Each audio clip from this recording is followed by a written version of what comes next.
प्यारे बच्चों, इस YouTube चैनल में आप सबका स्वागत है। आज का हमारा टॉपिक है कक्षा 6 अध्याय 5 शरीर में गति। इसमें पहला प्रश्न है, जंतुओं के एक स्थान से दूसरे स्थान पर जाने के ढंग लिखो।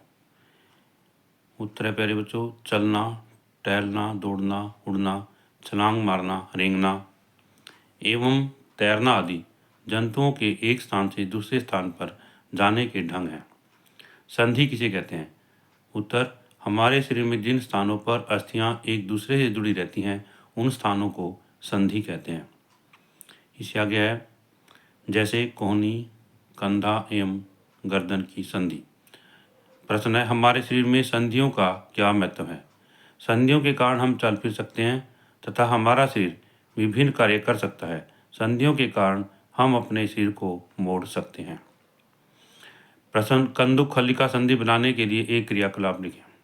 उत्तर, इसमें यहाँ प्यारे बच्चों कंदुक खलिका संधि बनाने के लिए ये चित्र जो है हमें दिया गया है हमारी पाठ्य पुस्तक में। कंदुक खलिका संधि जो है कैसे बनाई जाती है।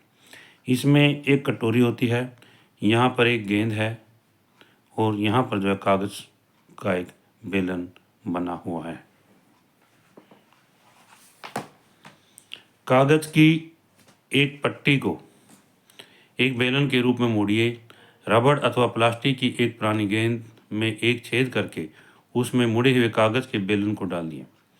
गेंद को एक छोटी कटोरी में रखकर चारों ओर घुमाइए। गेंद घूमने लगती है। इस तरह से कंदुक खलिका संधि का मॉडल जो है बन जाता है। इससे आगे है कंदुक खलिका संधि। कंदुक खलिका संधि, यहाँ पर इसमें ये कंदुक खलिका संधि जो है दिखाई गई है प्यारे बच्चों। जो ये संधि है वो कंदुक खलिका संधि है और इसमें यहाँ पर ये जांघ की अस्थियाँ जो है दिखाई गई हैं।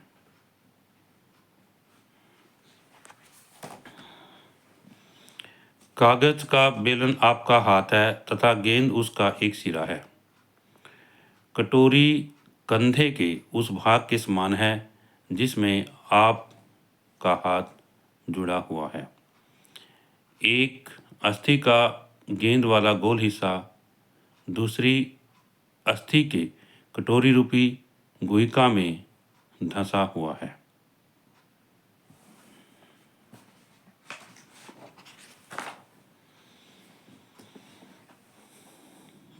इस प्रकार की संधि सभी दिशाओं में गति प्रदान करती है। इसे कंदुक खलिका संधि कहते हैं। यह कंधे एवं जांघ की अस्थियों में पाई जाती है। इस संधि के द्वारा हम हाथ को पूर्णतः वृत्ताकार रूप में घुमा सकते हैं। इससे अगला प्रश्न है, कंदुक खलिका संधि कहाँ पाई जाती है? प्यारे बच्चों, कंदुक खलिका संधि जो है कंधे एवं जांघ की अस्थियों में पाई जाती है। धुराग्र संधि किसे कहते हैं? गर्दन तथा सिर को जोड़ने वाली संधि को धुराग्र संधि कहते हैं। इसके द्वारा सिर को आगे पीछे या दाएं बाएं घुमाया जा सकता है। इस संधि में बेलनाकार अस्थि एक छल्ले में घूमती है। इससे आगे है,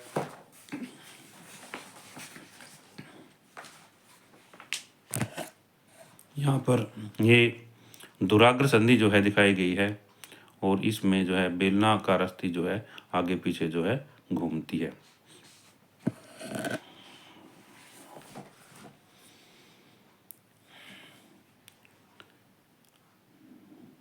हित संधि किसे कहते हैं? हित संधि किसे कहते हैं? इसको एक बार थोड़ा, हित संधि किसे कहते हैं? यह दरवाजे में कब्जों की भांति होती है। कब्जा दरवाजे के आगे और पीछे की ओर खुलने देता है। एक ही दिशा में गति करता है। प्यारे बच्चों, एक ही दिशा में गति करने वाली संधि को हित संधि कहते हैं। कोहनी व घुटने में हित संधि होती है। तो इसमें यहाँ पर ये घुटने की हित संधि जो है दिखाई गई है। इसमें हमारा घुटना जो है एक ही दिशा में खुल सकता है। इसमें आगे है प्यारे बच्चों, कोहनी में हिज संधि होती है। इससे कोहनी आगे और पीछे एक ही दिशा में गति करती है। अचल संधि किसे कहते हैं? जिस संधि में अस्थियां हिल नहीं सकती उसे अचल संधि कहते हैं। जैसे ऊपरी जबड़े व कपाल की अस्थियों में अचल संधि होती है। इससे आगे है कंकाल किसे कहते हैं?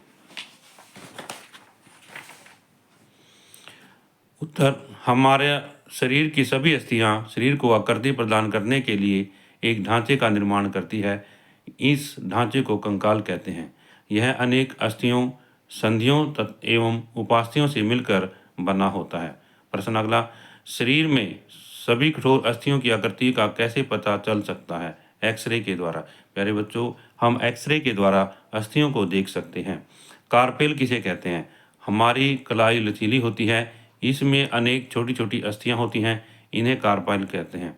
इससे अगला प्रश्न है, पसली पिंजर किसे कहते हैं? पसली पिंजर किसे कहते हैं? इसमें यहाँ पर ये नीचे लेके आना चाहिए था। तो प्यारे बच्चों, इसका उत्तर है यहाँ पर, वक्ष की अस्थियां एवं मेरुदंड जुड़कर एक बक्से की रचना करती हैं। इस शंकुरूपी बक्से को पसली पिंजर कहते हैं। वक्ष के दोनों तरफ 12 पसलियां होती हैं। हमारे शरीर में कुछ महत्वपूर्ण अंग इसमें सुरक्षित रहते हैं। यहाँ पर इसमें ये दिखाया गया है, पसली पिंजर दिखाया गया है प्यारे बच्चों, और इसमें 12 अस्थियां जो हैं होती हैं। और इसमें एक चित्र हमारा और रह गया था दिखाना, यहाँ पर ये कंकाल जो है, हम इसको भी यहाँ दिखा देते हैं। चलो, कंकाल जो है, मानव कंकाल जो है दिखाया गया है। इससे पहले प्रश्न के अंदर था मानव कंकाल।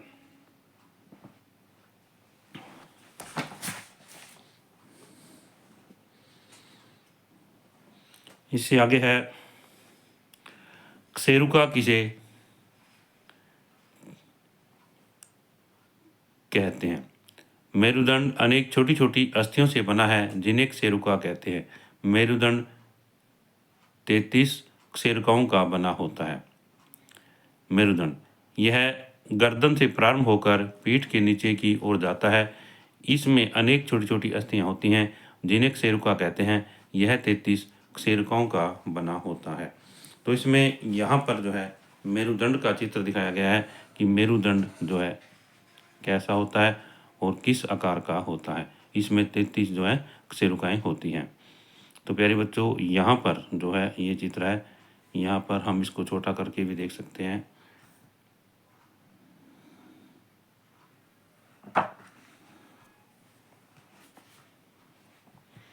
इसमें ये यहाँ दिखाई दे रहा है, यहाँ पर ये क्या है? मेरुदंड है।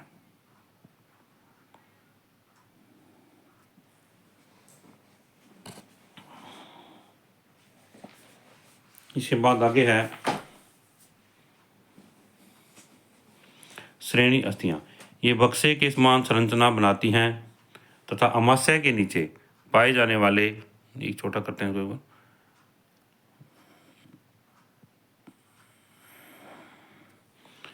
तथा अमाशय के नीचे पाए जाने वाले विभिन्न अंगों की रक्षा करती हैं। कूलने वाला हिस्सा जिसके सहारे हम बैठते हैं, इसमें पाया जाता है। तो यहाँ पर ये श्रेणी अस्थियां जो हैं दिखाई गई हैं पाठ्य पुस्तक में हमारी में। ये प्यारे बच्चों श्रेणी अस्थियां हैं, श्रेणी अस्थियों का चित्र है।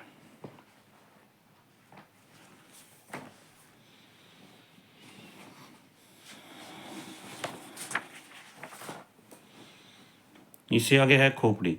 यह अनेक अस्थियों के एक दूसरे से जुड़ी रहती हैं। यह हमारे शरीर के महत्वपूर्ण अंग मस्तिष्क को परिबद्ध करके सुरक्षा प्रदान करती हैं।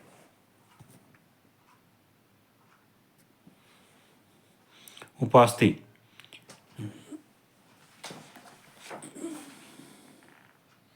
ये मानव खोपड़ी है। यहाँ पर ये चित्र दिखाया गया है, मानव खोपड़ी।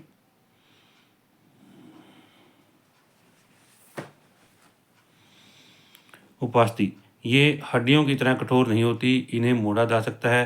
कर्ण का ऊपरी भाग तथा कर्णपाली उपास्थियों का बना होता है। तो इसमें यहाँ पर प्यारे बच्चों ये कर्ण है हमारा, मानव कर्ण कहते हैं इसको। इसका ऊपर का भाग और जो कर्णपाली इसका नीचे का भाग है यहाँ दिखाया गया है। ये का मानव कर्ण है, इसका ऊपर का भाग है और ये नीचे का भाग है, ये जो है उपास्थि के बने होते हैं। हम इनको मोड़ सकते हैं। अस्थि को गति देने के लिए पेशियों की भूमिका। अस्थि को गति देने के लिए दो पेशियां संयुक्त रूप से कार्य करती हैं। इसमें एक पेशी संकुचित अवस्था में तथा दूसरी शिथिल अवस्था में होती है। संकुचित अवस्था में पेशी छोटी, कठोर, मोटी तथा उभर जाती है। यह अस्थि को खींचती है।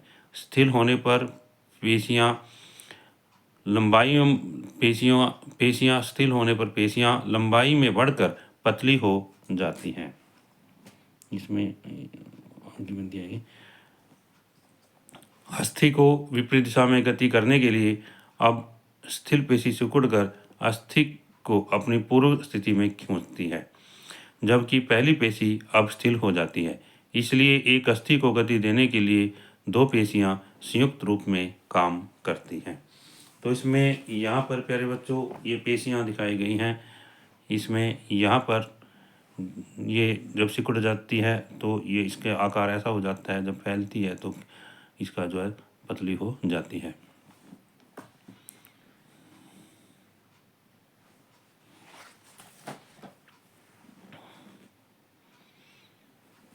जंतुओं की चाल। केंचुए की गति। केंचुए का शरीर एक दूसरे को से सटाकर केंचुए का शरीर एक सिरे को दूसरे से सटा कर रखे हुए अनेक छल्लों से बना हुआ प्रतीत होता है। इसके शरीर में अस्थियां नहीं होती, केवल पेशियां होती हैं। ये शरीर को घटने और बढ़ने में सहायता करती हैं। चलते समय केंचुआ शरीर के पिछले भाग को भूमि से जकड़े रहता है तथा ऊपरी भाग को फैलाता है। इसके बाद वह अगले भाग से भूमि को पकड़ता है तथा पिछले भाग को स्वतंत्र कर देता है। वह शरीर को संकुचित करता है, पीछे के भाग को आगे की ओर खींचता है और वह कुछ दूरी तक आगे बढ़ता है। केंचुआ इस प्रक्रिया को दोहराते हुए मिट्टी पर आगे बढ़ता है। इसके शरीर में चिकने पदार्थ होते हैं जो इसे चलने में सहायता करते हैं।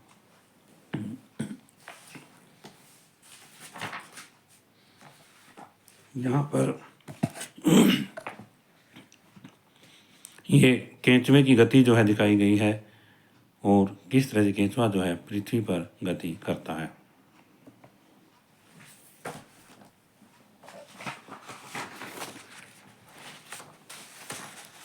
प्रश्न, केंचुआ मिट्टी को उपजाऊ किस प्रकार बनाता है?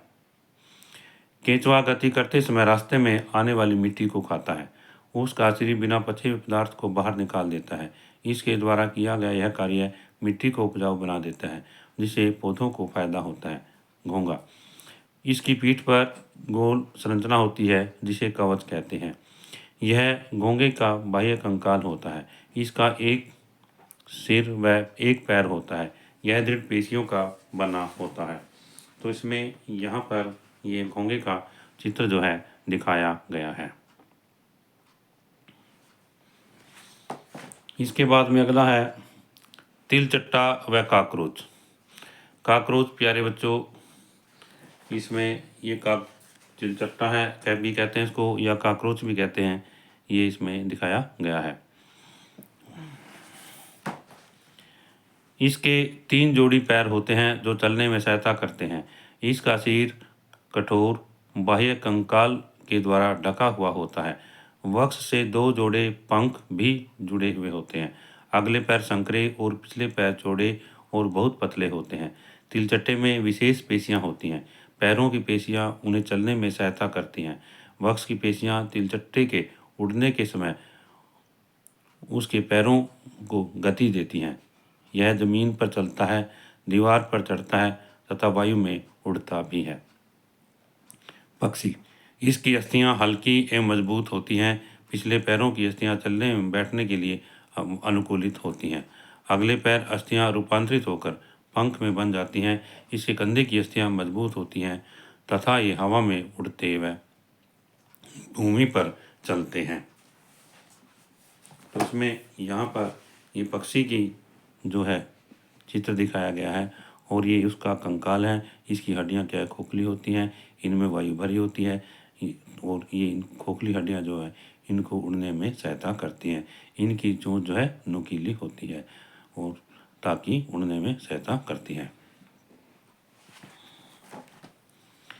मछली मछली का सिर एवं पूंछ उसके मध्य भाग की अपेक्षा पतला एवं नुकीला होता है। इसके शरीर की आकृति धारे रेखीय होती है। इसे की विशेष आकृति के कारण यह जल में सरलता से तैर सकती है। मछली के शरीर पर पंख होते हैं। ये पंख उसे तैरते समय जल में संतुलन बनाए रखने एवं दिशा निर्धारण में सहायता करते हैं। इसमें प्यारे बच्चों मछली जो है, मछली का आकार कैसा होता है, धारा रेखीय होता है। कैसा होता है, धारे रेखीय होता है। यह बीच में से मोटी तथा दोनों तरफ से पतली होती है। इसके पंख होते हैं। पंख इसे तैरने में और दिशा बदलने में सहायता करते हैं।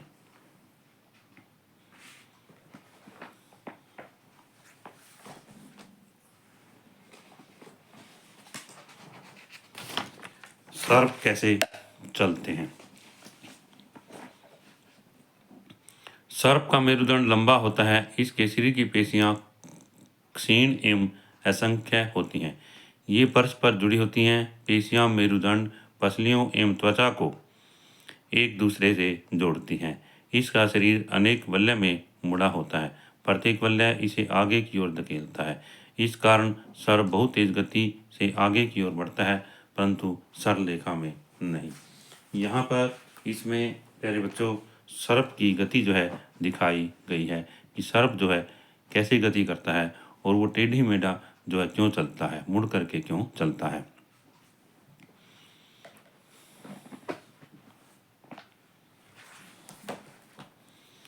बेहतर जीवन के लिए योग। योग प्राचीन भारतीय परंपरा का एक अमूल्य उपहार है। संयुक्त राष्ट्र द्वारा 21 जून को अंतर्राष्ट्रीय योग दिवस के रूप में घोषित किया गया है। योग व्यक्ति को स्वस्थ रखता है।